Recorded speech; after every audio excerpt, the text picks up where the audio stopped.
I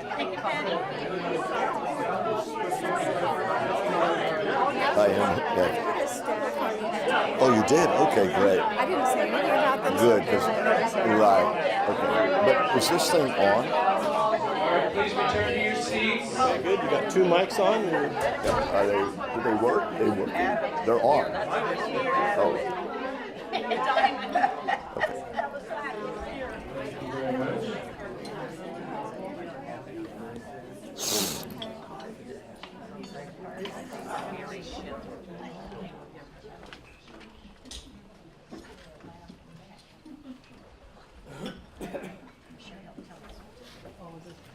Our speaker today is Dr. James Wanless, as we've been meeting him and talking about. He's been a professor of political science at Columbia and done a lot of entrepreneuring and training and teaching and has been on an exciting path for many years. Been a part of the Inside Edge Columbia? family.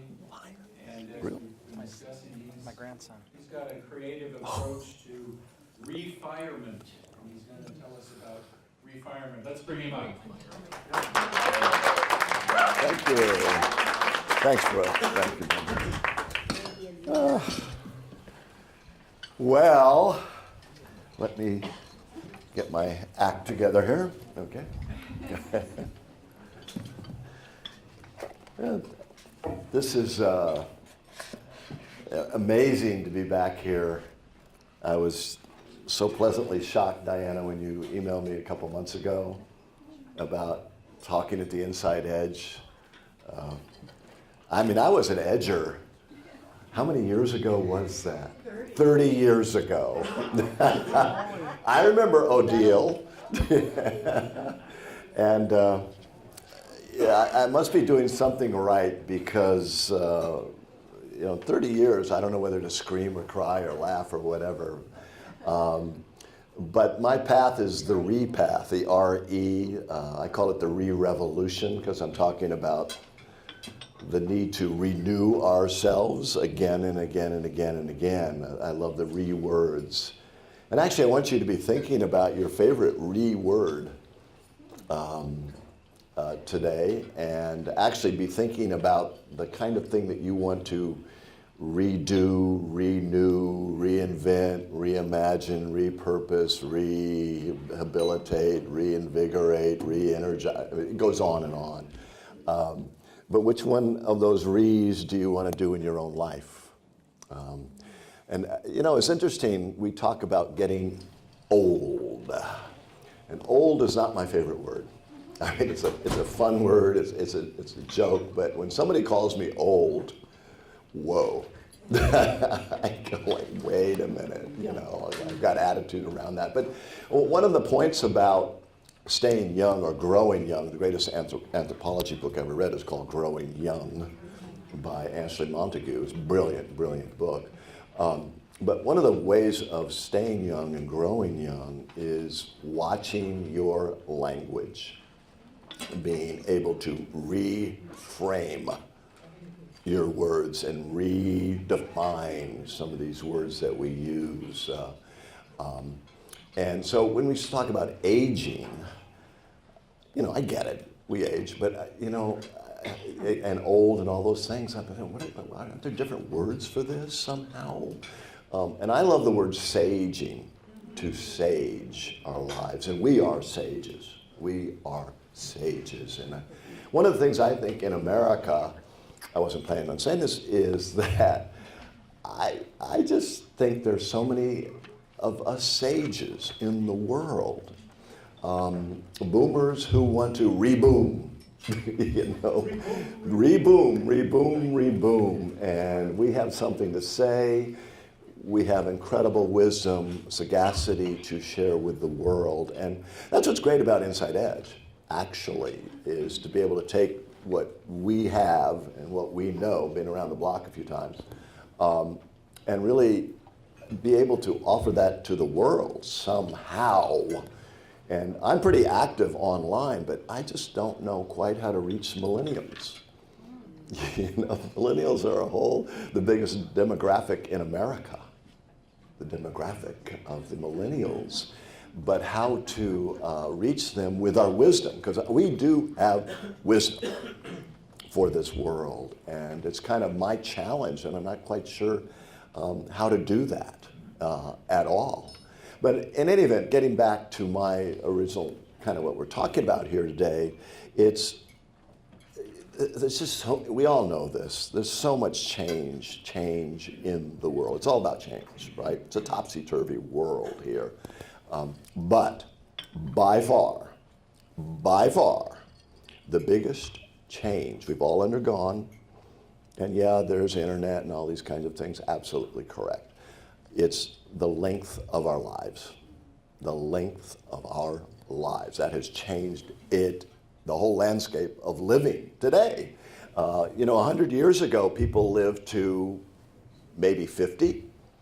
100 years ago, 50. And now what are we doing? We're going into 80s and 90s, and 1 out of 3 people born today live up to be over 100. I mean, that is like, whoa, wait a minute. What happened to 65 or something when I was supposed to retire? And now I have 30 more years to go. And that's why I call it refiring. And how do we refire, and how do we renew? So this is a tremendous time in human history. I mean, this is unprecedented. It's a revolutionary time of learning how to live long. How to live long and be happy and healthy and holy and wealthy enough. How do we kind of do that? Because to live long, we've got to ourselves. I call it the renewability. To me, it's probably the most important skill and most critical skill in the 21st century is to know how to renew yourself with the renew abilities that are here simply because we live so long. And how do we do it? You have to reboot your brain, right? And what's that all about? How do you do that? And you got to remotivate your heart. You've got to repurpose your life. You've got to re-energize your body. You've got to to do this if you really want to live a full, complete, happy, healthy, holy, wealthy life. So it's not, it is about self-renewability, really. But we have to renew all aspects of our lives as well. And we know this is kind of a life of reversals and resets. I love the words here. Is what, one of the greatest things we have to do now is learn how to rebound. And this is not a basketball concept, really, here I'm talking about. To rebound from setbacks. And we've all had setbacks. And it's how to recover from losses. We all confront that. And not only that, but when we look at business, if you want to stay in business, you've got to be able to reinvent, reimagine, rebrand, renew, I'm 75. I'm still in business, but it's not the same as it used to be. So you've got to have a brain and a body and a heart that really can do that, and that's not easy. Now, I think I'm like the preacher talking to the choir here. We're young. We are young, because I've been in some groups where people are not young anymore.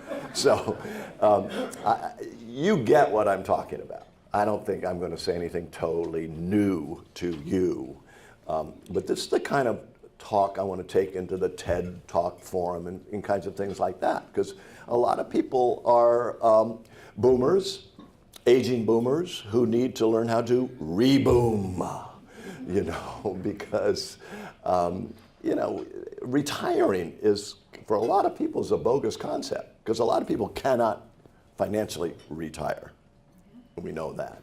A lot of times, and I like what our group was saying, is the way to stay young is to stay active and stay engaged in life. And retiring, a lot of times, going to the golf course, hack and slash with your gin and tonic at noon is not exactly what we're talking about here. It's about refiring, but then how do you do that? And so that's what kicked in for me when I was 65 a bunch of years ago.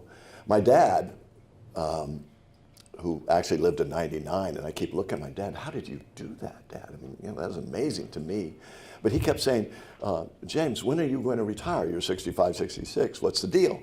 I said, Dad, I can't retire, I don't have the money. So then I started thinking, well, how do we our lives, really refinance it and all these kinds of things? So that set me on this path, the path that I'm on, of really looking at how do you do this? Are there some universals about rebuilding, re-engaging, rebirthing, renewing, Are there some universal rules for this? And so I started looking around. I looked at my dad.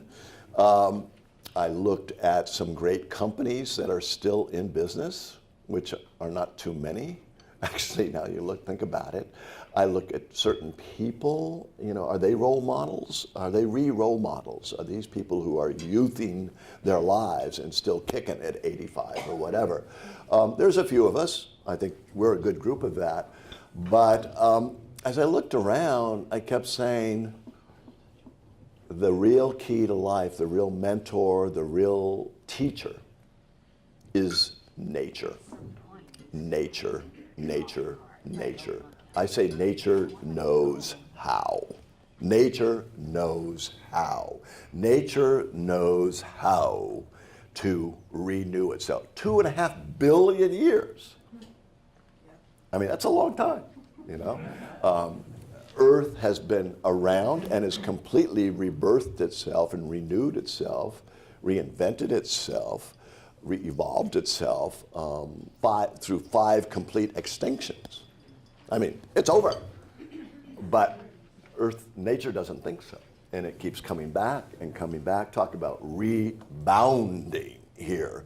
And so, and it's funny because nature's always been my refuge, one of those words. I mean, even as a kid, as much as I love baseball, I love going down into the woods, I mean, that was the place I just thought, oh. And I heard a great quote from John Muir, who's one of the great naturalists of California and the Sierras and the mountains. And John Muir says, if you want to stay young, if you want to renew yourself, walk into the eternal youth of nature. He calls it the eternal youth of nature. And as probably if there's one thing I could ever say to somebody who's feeling stressed and, oh my gosh, I don't know if those kind of things, go for a walk in the trees. Come on, and breathe.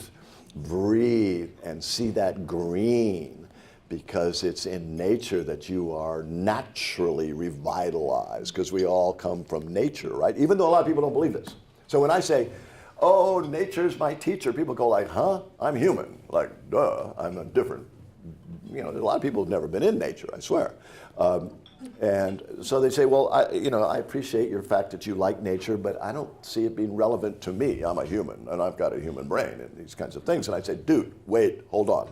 So I have a picture here, and this has been the driving force of my life, this photo. It's on the back side of one of my decks of cards called Voyager, which has been around for a long, long time.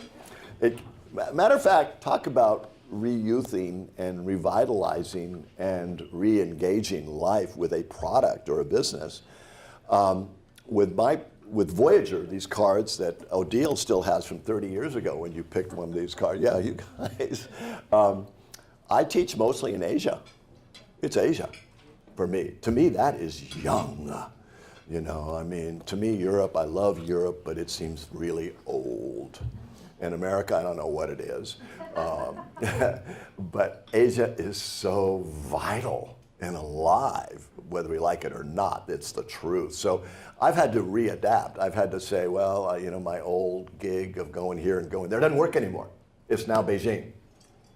It's now Hong Kong. It's now even Tokyo. It's Taiwan. I mean, it's all these exotic kinds of places, and they love it. I mean, they love Western medicine. They love Western wisdom. The way we embrace Zen and Eastern philosophies and all that kind of stuff. It's very interesting how it all works. But anyway, so that's kind of my path, is kind of staying up with it, which means to be able to change. adapt, adapt, adapt, and adapt. So when I talk about nature as this way, again, people say, huh? So here's a picture. On the back side of the Voyager deck, this is a, I don't know if you can see it or not, it's a mandala. But this mandala is actually a real photograph from one human DNA chromosome. This is what makes us, this pattern here. Normally we see DNA as this double helix thing. This is a cross-section photo of one actual DNA chromosome. And it's beautiful. I mean, it's actually got 10 points on it, which indicates to me we're born a 10, and then what happens? You know, I wasn't so smart in class, so now I'm down to a B, you know, and I'm not a 10, I'm down to an 8, and you know how we get kind of diminished by life. And the idea is to have this real mandala, this is not a manufactured mandala, to show us how magnificent, how much of a star that we are. But what's really amazing about this, and why I want to talk about it, is that if you take, is there anything living in here besides us? Are there any flowers or anything like that? Is that real? Probably not. Okay. Anyway, if you look at the DNA of every living organism on Earth, whether it's bacteria, whether it's a tree, whether it's a pelican, whether it's a rose, anything living, an organic life form on Earth has the exact same pattern as this. It's only when you, to the eye, to the human eye, it's the same. When you get into the microscope, and you obviously see some changes and differences, obviously. But in general, this is what all of nature is made of, including ourselves. So when people say, well, gee, I'm not a natural person, and I think different, and I'm not a bird, and I'm not a robin, and I'm not a rose, I say, get over it. Look at this, because it is the absolute truth. And that's probably my biggest mission, is to tell people, get out into the world of dirt and mud and stuff like that, and get into it. I teach a class in Holland a lot, and it was a weekend class out on a beautiful farm, Dutch farm, you know, it's cool. And nobody there would take off their shoes and walk on the grass. I mean, this is grass. I mean, this is not even, you know, not funky stuff. And like, what's going on here? How disconnected are we from the real stuff that we're made of? The soil and soul of who we are, you know? So anyway, nature became my teacher, and as a result, I've got like 4 or 5 books here, a deck. You're going to pick one of these nature cards eventually, if I get to it here today, as my love, and I'm just totally stoked and fired up about nature as the way. So when I look at nature, I found what I think are the re-rules, the way of staying renewed. And these are universals. I mean, they're not just for a business thing or a personal thing or a health thing. I think they cross over all these different domains of our life here, these re-rules. So the first thing about nature, wow, is everything in nature except for us humans. we are, I don't know, everything in nature except for us knows exactly who it is, what it is, and why it is. There is, a robin knows it's a robin and does the best to do what robins do. A rose knows it's a rose is a rose, and is the best rose it can possibly be. Everything in nature knows who it is and what it's supposed to do. It has life purpose and self-identity. Do we? I mean, it's amazing. We go into bookstores to figure out what my life purpose is. I mean, that's incredible, you know, kind of a thing. And we should know this. I mean, to me, school systems, they should be, true education is about who we are and why we're here, you know. And I've been spending my whole life looking for my life purpose and destiny. If there's one question you can ask yourself is, what am I here for? Why am I here? Because once you, and I've just discovered this in the last few years, I didn't used to believe in destiny very much. Oh, what's your destiny? I don't know, whatever, you know, I don't know if there's such a thing. But I kept asking myself, what is my destiny? And just a few years ago, I think I got it. But what's cool about this is once you really know, without a doubt, I mean, you know it internally. You feel it. It's an intuitive, instinctive kind of thing. What you're here for. You have this, what's called the future pull. The future pull is, and this is true of everything in nature, because nature knows what it's supposed to do. A redwood tree knows it's supposed to grow to be a tremendous tree and grow to the light.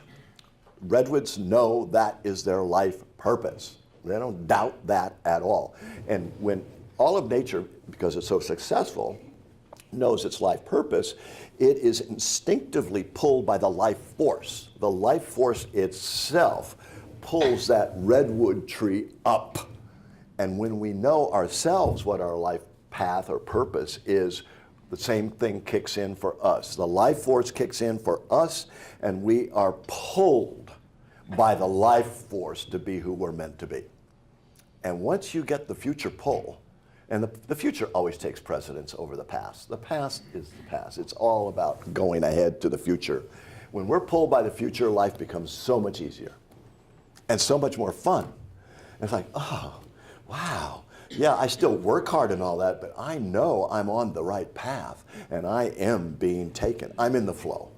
And I think a lot of us have experienced that, but most humans, I think, have not experienced future pull. We don't know who we are. So I mean, so to me, the number one thing about growing young, staying young, being able to renew yourself and sage your life is knowing your life purpose, because you will be pulled. And then once you're being pulled with your destiny, what you're supposed to be doing, you want to live. I mean, it all comes back to motivation, really. And that kind of gets to my second point. When you look at everything in nature, I mean, obviously plants and animals don't have the complex emotional psychologies that we have. That's obvious, but I guarantee everything in nature is enthusiastic about its life and what it does. Very enthusiastic. I don't see a robin waking up in the morning and thinking, I don't know. It's kind of early. It's inside edge. I don't know if I want to get up that early and get that worm, kind of thing. Maybe I'll turn on the TV and, No. Nature is totally motivated. It's very simple, primitive, so-called, emotional. Robin's block? But I've never seen an animal sit around. Well, dogs can do some weird stuff because they're half human, I swear. They take on our own qualities that are here.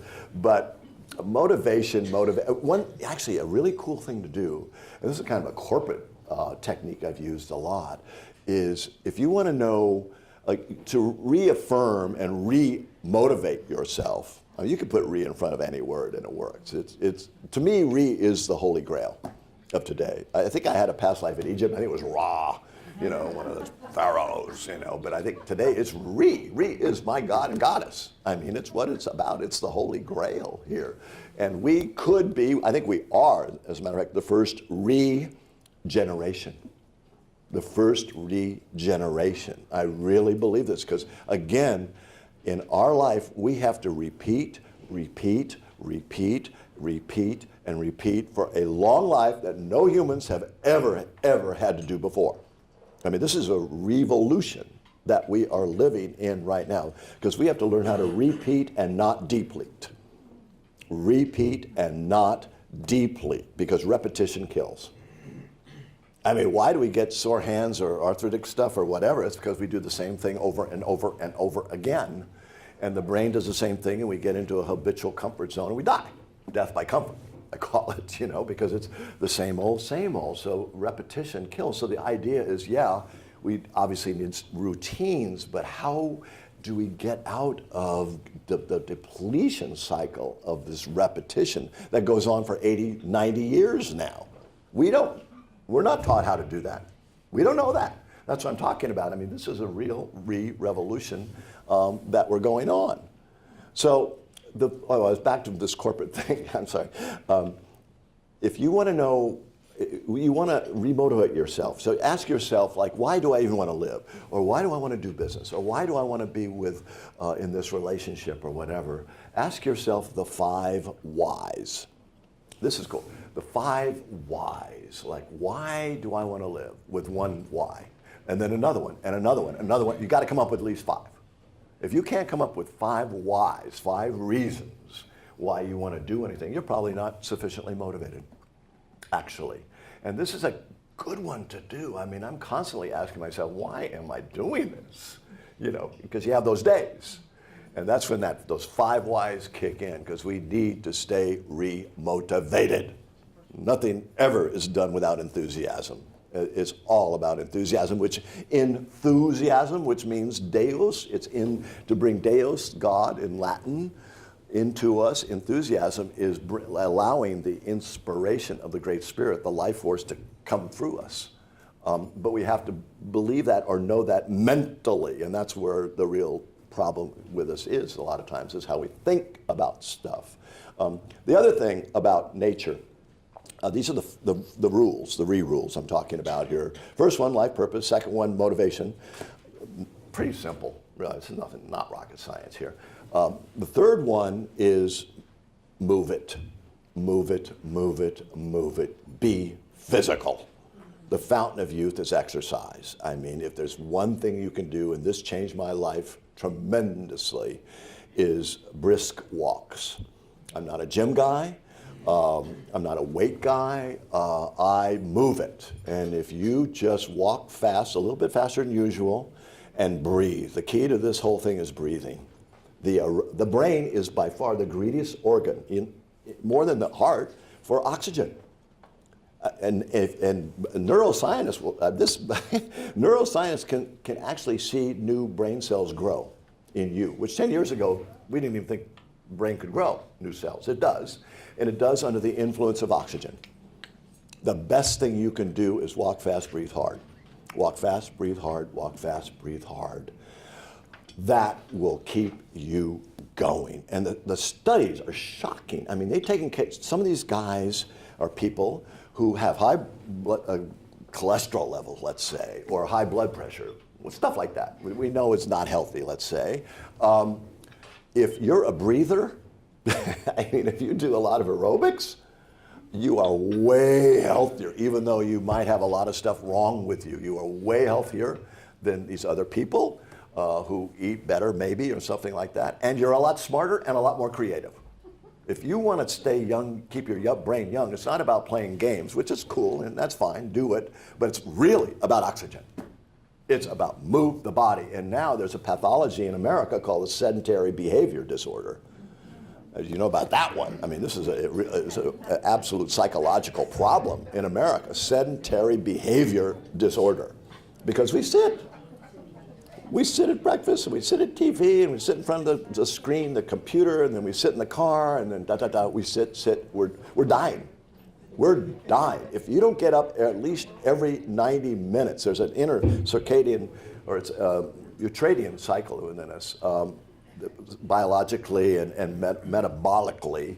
If you don't move and get up and stand or do something every 90 minutes, you're dying. Your cells are dying. You know, so if there's one thing we can do to stay young and keep alive, it's move it and breathe, move it and breathe, move it and breathe. Wow, I mean, that is, I can't tell you the difference that's made in my life. It works, and it's simple, and it's fun. That's for sure. So be physical, have your life purpose, motivate, and this is a biggie, be able to reframe, redefine our language, our concepts, how we think about stuff here. This is, we love the brain because it creates all this stuff, and the brain is the demon at the same time. The brain is the doubter, the inner critic. It's that part of us, the inner judge, that keeps us old, that keeps us down, that diminishes us absolutely. And to me, the most important, and this may sound weird to you, to me the most important word, success word in our lives is setback. Now you think, oh, that's kind of weird, setback. I don't think so. As a matter of fact, I know so. That's one step back, 2 steps ahead. Life is like that. There's the law of physics. For every action, there is an equal and opposite reaction. So we go forward, And I guarantee we're going to have to go back at some point in time, retreat, strategic retreat. This is the Aikido principle of life. You go forward, and then the blow comes, the setback comes, the attack comes, or whatever. If you're trying to, just go with it. Go with the setback, and you're still standing. And then you can see, oh, wow, okay, there's the open door of opportunity. No success is ever made without a setback. I guarantee. We could talk to everybody here, I'm sure. And my greatest breakthroughs in life have all been out of setbacks. My story is, I spent 4 years making this deck called Voyager, free. I wasn't making any money, 4 years of doing this thing. And then I took it to all the publishers, and nobody liked it. Nobody liked it. It was like 4 years of like, whoa. Talk about setback. But I didn't believe in setback. I said setback is one step closer to success if you reframe the languaging of it here. And so, for example, I just kept showing my cards in big slideshows to people wherever I went.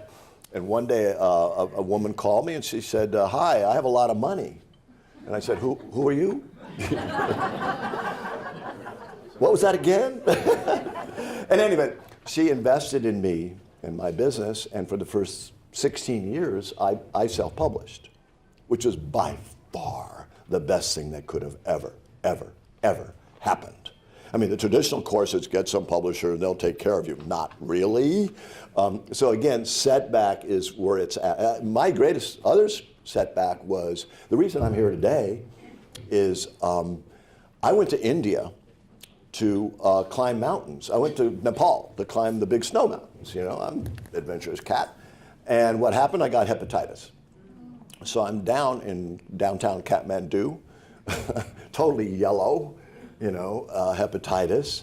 And like, oh God, I couldn't even get up and walk to the door over there. I thought I was dying. I thought I was really dying.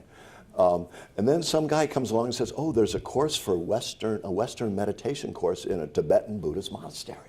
I thought, wow, yeah, just sign me up. All I can do is sit around anyway. And I wanted to get into meditation anyway, because, I have a PhD. I think Brooke said that, which means powerful head damage, of course. Why do you think I lost my hair? Actually, my hair couldn't keep up with my thoughts. I like to think that. But, oh boy, PhD, right. Anyway, I knew that wasn't it. I knew just being a smart guy, with a degree, so what? So what? So I was interested in meditation. So here I am, ready to die, get my body over to the monastery, Tibetan Buddhist, and the next thing I know, I'm meditating every day, doing the Buddha Gold Light meditations, and thinking about the negative mind, the critical mind, day after day. And I walked out of there in a month. I was healed. No medication. I didn't take anything. I just did the Gold Light meditations, and that changed my life. It was enough of Poli-Sci 101 and undergraduates. I just like, oh, brother, I can't do that anymore. I'm on the path, And once you're on the path with meaning, wow, it's hard to get over. I can't believe only have 15 minutes to go here. Okay, getting on with this anyway. And the third thing I want to say about setback is I had prostate cancer last year, and I freaked, like, oh my God, the best thing that could have happened to me. I'm not saying that, it was a good thing that happened to me. In a way, it was the best thing because this is a little sidebar. I was not going to say this, but I really feel it's important. What they do with prostate cancer is, what drives cancer is testosterone. Okay, so the first thing these cats do is they get you off of testosterone. They block your natural man hormone, your thing, that makes you man, all that kind of stuff. And all of a sudden, I was becoming a woman. I swear, this is the greatest adventure I've ever had in life. And not only a woman, I'm having hot flashes. So I'm thinking, okay, But I've had feelings I never had before. I have real emotions, and I cry every day, and I love what and I get it now. I really get it. I think testosterone, as much as it makes us know, it really masks emotions. I really, really do believe this. And by the way, without that, all the muscularity of testosterone, I'm smarter. I'm way more creative. I write a lot better. I think women are smarter. You know, I think, but guys, guys, in our world today, it's all about HGH or some kind of testosterone booster. But really, if you really want to kind of get it and really feel life, and I mean feel life, it's, well, you know what it is. So, explore the adventures of the divine feminine. I guess I'll say it that way, the divine feminine. It's really, really a remarkable, you women are just amazing to me, really, absolutely amazing. And my mentors at this point in time. So anyway, back to what I was saying, setback is a good thing. If you believe it and know it, because it is true. Setback absolutely works. So now, a little while ago, I asked you about thinking, what do you want to in your life? What do you want to rekindle your relationship? Do you want to reconnect with a friend? Do you want to kind of reinvent your business or re-energize, revitalize yourself physically? Whatever, I don't care. You know, come up with one, because we're going to do a little magic. This is magic. I think Brooke mentioned magic, so I can say it here. Yes. In China, I cannot say the word magic. Magic does not work in China. It's a superstition, old word, you know. So I can't even say the T word, tarot, in China. They don't like anything that smacks of superstition and old religion and beliefs and stuff like that. But we're doing magic, and magic is a quick little reflection process, a little manifestation meditation, and it's going to be maybe a minute long. We're going to do this. Is that okay? We can do this? So I want you to be thinking now again of what you want to your life about. Rebuild this or redo that or whatever, okay? So I want you to have that in mind. Now, the key thing is to manifest youthfulness or saging or whatever you want to do, is to do it mentally, emotionally, physically, and spiritually. Then you have synergy. That's where it's at completely. So I'm going to ask you to simply visualize in gold light, changed my life, to visualize your success at reading whatever you want to read. I'm going to ask you to feel it. I'm going to ask you to affirm that you can do it and are doing it. It's an affirmation. And then I want you to see your next action to do it. See it, feel it, believe it, and do it. See it, feel it, see it here, feel it here, believe it here, and do it. And do it again and again and again. Make it a habit. Okay, so everybody just kind of close your eyes. Just exhale, be comfortable with a straight back, preferably, where you're really smart and wise and energized, straight back. Okay, I want you to imagine the magic of imagination. Just imagine your greatest success. Don't hold back, in gold light, of reading whatever you want to read your life about. See your magnificent success at doing that in golden light. Go for it, because if you can see it, you can be it. If you see it, you can be it. And now, as you're actually visualizing your great success, I want you to put, if you want, put your hands on your heart and actually maybe feel your heart. People who are the real healers in life can actually feel their heart beat, so it's a good idea. But as you're visualizing your success, I want you to feel how great that is, how much wonderfulness that would be to be successful at your project, your goal there, and feel how much you desire it and want it and feel it in your heart. Because if you can't feel it, it ain't gonna happen. So you're seeing it and you're feeling it. And now I want you to believe it. So I want you to affirm to yourself, just talk to yourself, I can do this, and I am doing this. I can do this, and I am doing this. Affirm, affirm, affirm yourself.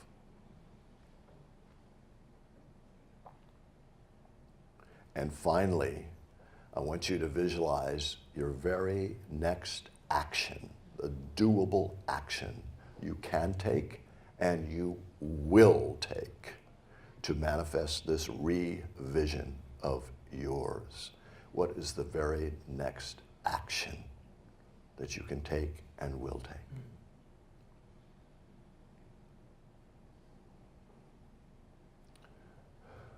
And to complete this little magic meditation, just thank yourself and the great life force that made you, created you, for this wondrous opportunity to live your life purpose and live life to the fullest. Thank yourself and the Great Spirit for this wondrous opportunity.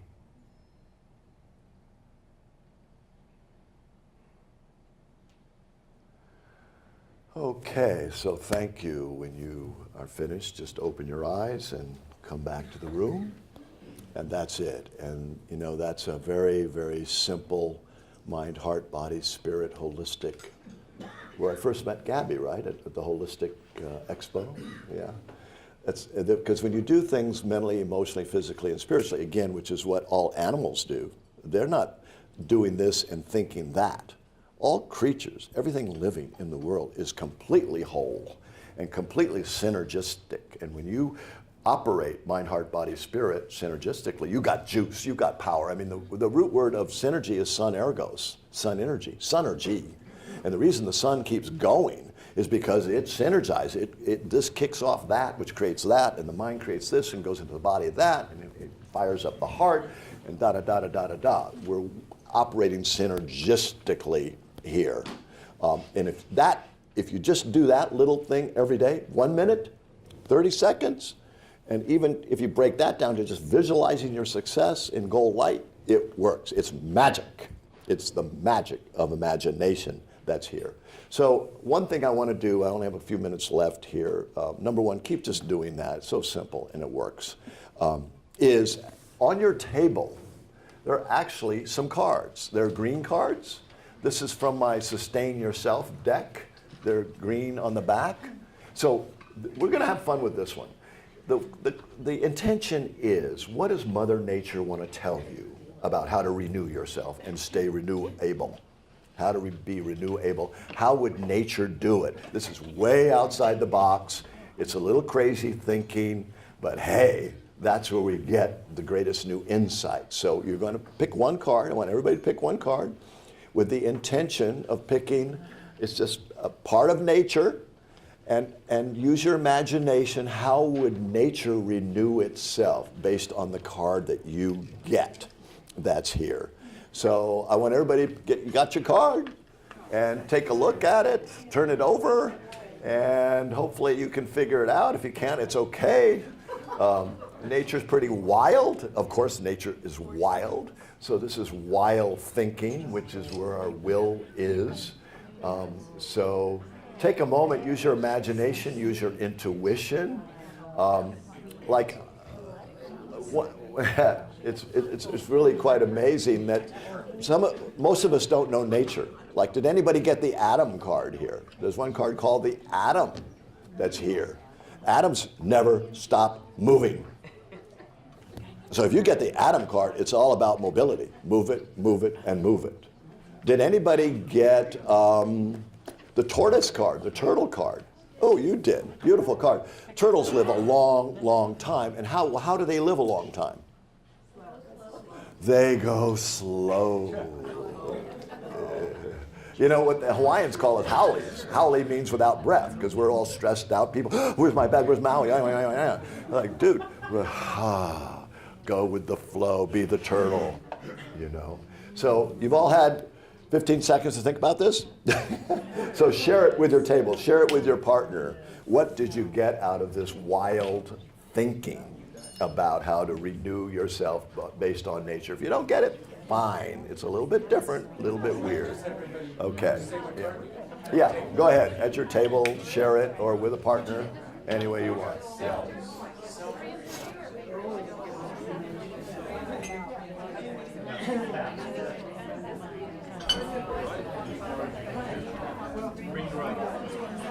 Take it.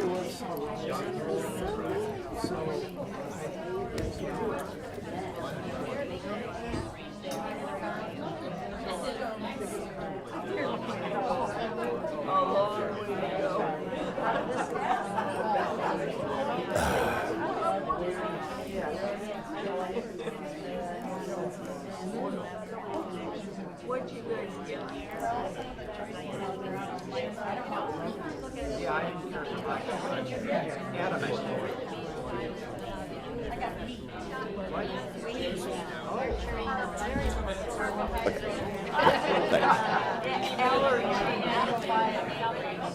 Oh my God.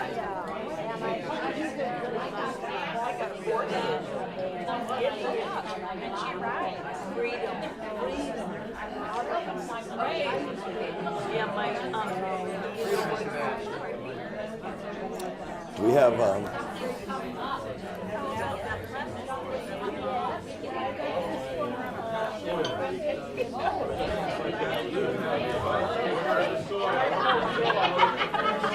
must be 10 cents.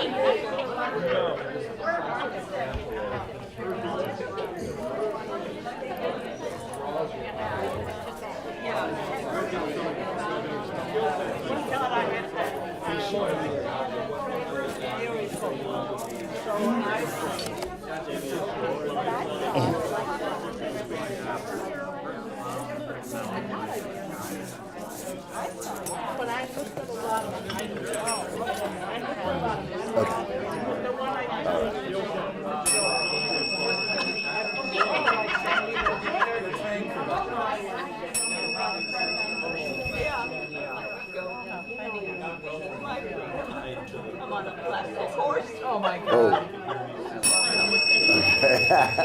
thanks. Okay, time's up. The bell rang, you guys. Thank you for that. That's usually we have a few more minutes to do it, but that's okay. This is a deck I created over 20 years. I really believe in nature is the greatest teacher we have. And over 20 years, I created this deck and didn't know what to do with it till I heard the words sustain and sustainability. Sustainability. And it was all about sustaining ourselves. Be able to sustain ourselves. So that's what it's all about. And so thank you. I just actually picked a card for Inside Edge. How the inside edge could keep renewing itself and keep going and keep going. And I got the compost card. The compost. I mean, one of the great re words, recycle, right? I mean, take your stuff, your old stuff or your garbage or whatever, because it's fertilizer. The greatest growth of life comes out of the garbage. What we think is garbage is fertilizer. So that is a great, great message to recycle your energy, and you can keep going and going and going, because it's all good. Everything is opportunity. And this has been a great opportunity, Inside Edge. Thanks very, very much. Don't forget to compost your stuff. And keep going, because it's fun. It's really, really fun. Love life. Ask yourself 5 times, why do I really love life? Why do I really want to live? And you'll keep living. Thanks very much. This was good. Thank you. Thanks. Wow. Nice. Thank you. Woo. Hey. Beautiful. That's great. Thanks. Thanks, Brooke. Thank you. Bye.